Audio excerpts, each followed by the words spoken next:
Bonjour les amis et j'espère que vous allez bien. C'est le Général Alligator. Si c'est la toute première fois que vous tombez sur cette vidéo ou bien sur une de mes vidéos, essayez de vous abonner quand même.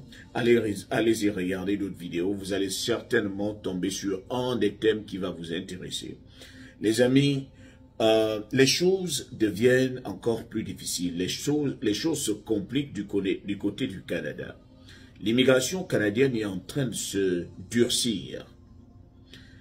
Les amis, la différence que j'arrivais à sentir au niveau de l'immigration entre les États-Unis et le Canada, c'était le simple fait que eux, ils ne font pas d'interview.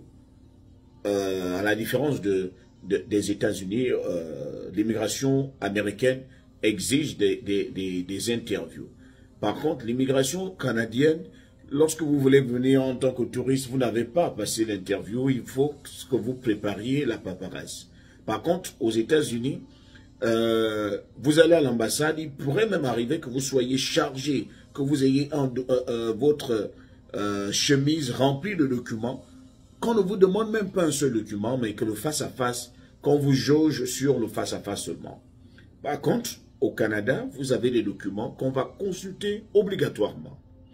Alors, il y avait cet avantage-là que les gens ne passaient pas par une interview. Donc, ils avaient un poids en moins. C'est-à-dire, vous avez moins de stress. Soit ça marche, soit ça ne marche pas. Et si ça ne marche pas, on va vous le notifier et on va vous dire ce pourquoi ça n'a pas marché. Aux États-Unis, quand ça ne marche pas, par exemple, à l'ambassade des États-Unis, on va vous dire ce qui n'a pas marché, mais on va le dire de manière voilée, qu'il faut que vous-même vous soyez très très sage pour savoir exactement ce qui a fait en sorte que vous ratirez le visa. Alors, il y avait cet aspect-là.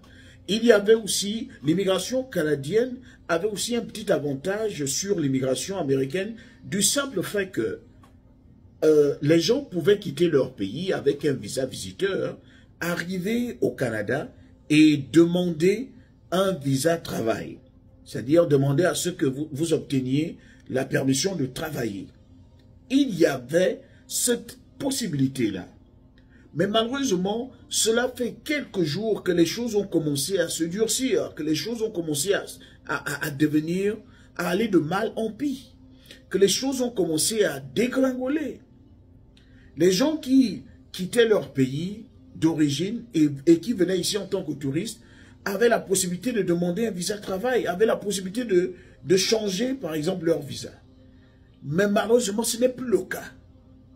L'immigration canadienne est en train de durcir, d'enlever certains processus qui étaient favorables à cette immigration-là. Donc, ça devient un peu plus difficile et c'est un coup de tonnerre. Beaucoup de gens qui rêvaient de venir au Canada avec cette vision-là, qu'une fois que j'arrive sur le terrain, je pourrais demander que l'on me permette de travailler. Mais malheureusement, depuis le 28 août, les choses ont changé. Normalement, ce programme était censé prendre fin au mois de février 2025. Mais malheureusement, 6 mois avant, ils ont décidé d'écourter le programme et de faire en sorte que les choses cessent maintenant.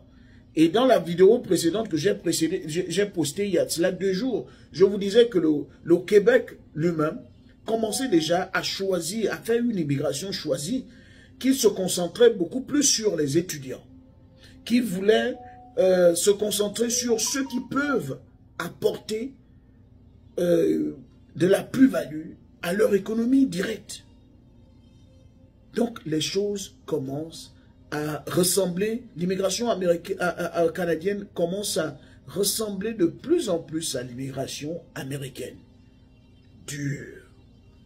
Donc, c'est vraiment une nouvelle qui surprend beaucoup d'entre nous. C'est une nouvelle qui surprend parce qu'on savait que l'immigration, on savait que le Canada avait une population gérontocrate. Le Canada était gérontocrate et donc la population est vieillissante. Ils voulaient renouveler cette population-là, faire en sorte que beaucoup de personnes reviennent d'ailleurs et qu'elles viennent donner de la force à l'économie canadienne, viennent donner, apportent de la plus-value à cette économie-là.